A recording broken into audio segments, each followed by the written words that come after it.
हर हर महादेव दोस्तों। महाशिवरात्रि के दिन भूल कर भी ना करें ये गलतियाँ, नहीं तो महादेव हो सकते हैं आपसे नाराज और आपका व्रत हो सकता है खंडित।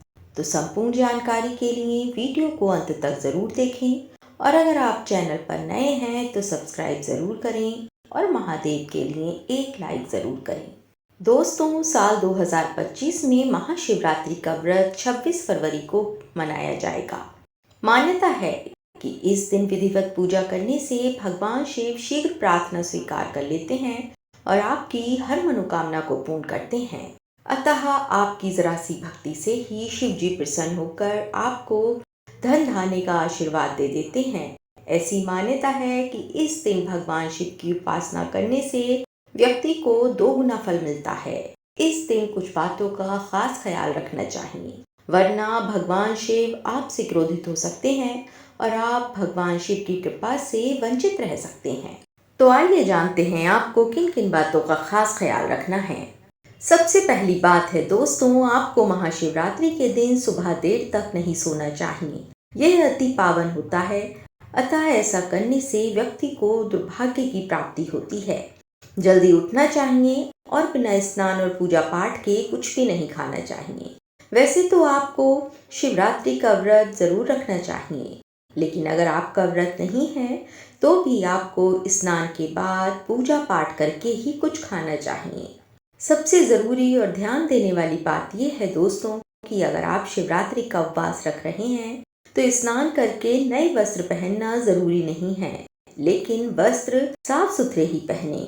दूसरी बात है दोस्तों, महाशिवरात्रि के दिन काले रंग के कपड़े नहीं पहनने चाहिए, क्योंकि ज्योतिष शास्त्र में शुभ दिन और पूजा के समय काले कपड़े को निषेध बताया गया है। इसलिए इस दिन काले रंग के कपड़े पहनना अशुभ माना जाता है।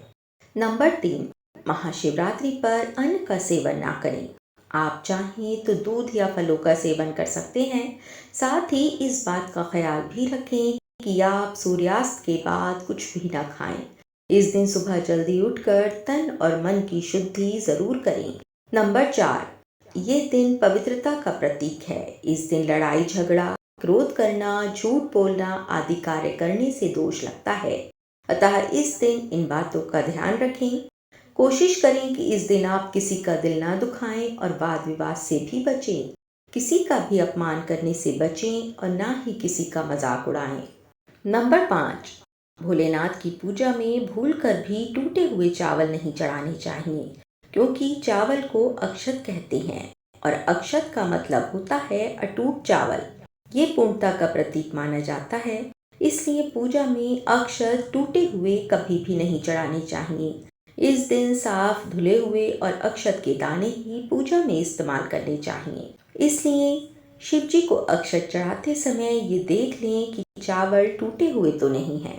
नंबर 6, भगवान शिव और शिवलिंग पर भूलकर भी केतकी, कमल और चंपा के फूल नहीं चढ़ाने चाहिए, क्योंकि ऐसा कहा जाता है कि इन फूलों को भगवान शिव ने शापित किया था।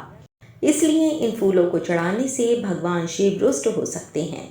ऐसी मान्यता है कि शिवलिंग या भगवान शिव की मूर्ति पर केवल सफेद रंग के ही फूल चढ़ाने चाहिए, क्योंकि भोलेनाथ को सफेद रंग के ही फूल प्रिय हैं। नंबर 7, इस दिन भगवान शिव की पूजा में रोली का प्रयोग नहीं करना चाहिए, क्योंकि भोलेनाथ की पूजा में रोली वर्जित मानी गई है। रोली की जगह चंदन का प्रयोग कर सकते हैं। साथ ही शिवलिंग पर कोई श्रृंगार का सामान भी न चढ़ाएं। पूजा में सिंदूर को भी शामिल नहीं करना चाहिए। महाशिवरात्रि के दिन शिव जी की पूजा में कुमकुम या सिंदूर नहीं चढ़ाना चाहिए। भगवान शिव वैरागी माने जाते हैं, जबकि सिंदूर सौभाग्य का प्रतीक है।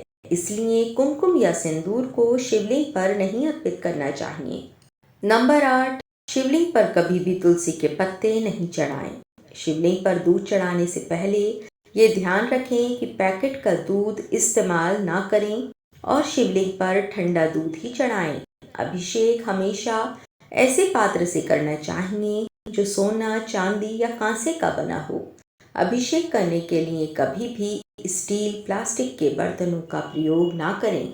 नंबर 9, पूजा पद्धति के अनुसार महाशिवरात्रि वाले दिन भगवान शिव की पूजा में शंख का प्रयोग ना करें, ना ही उसे शिव प्रतिमा के आसपास रखें।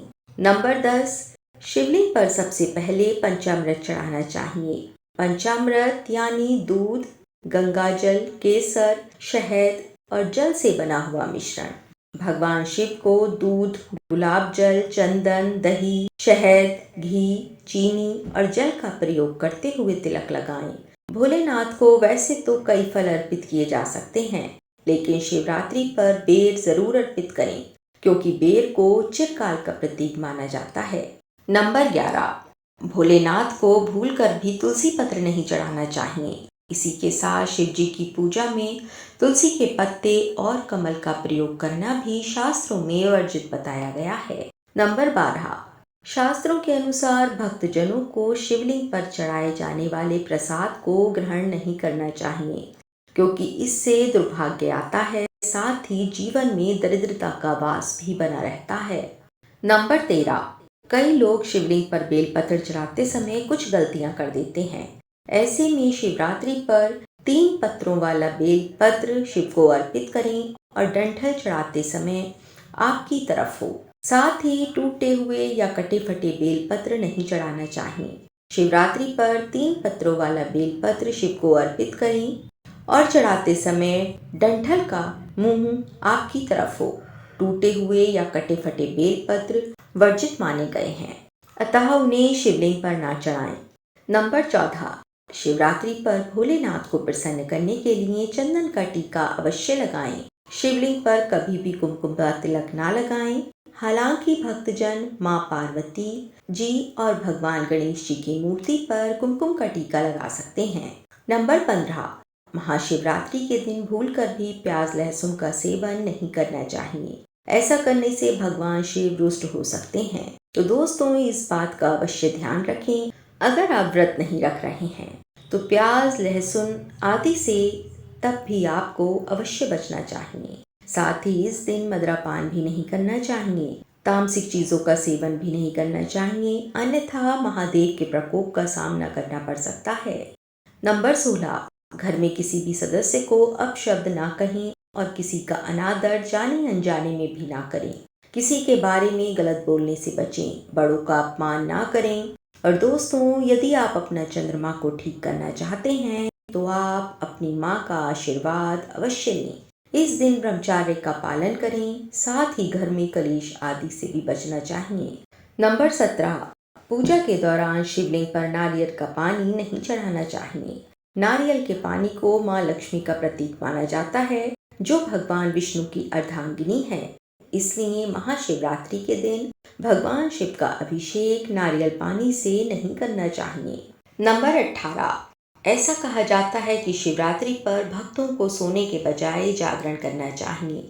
रात्रि जागरण के समय भगवान शिव के भजनों और आरती को गाना चाहिए।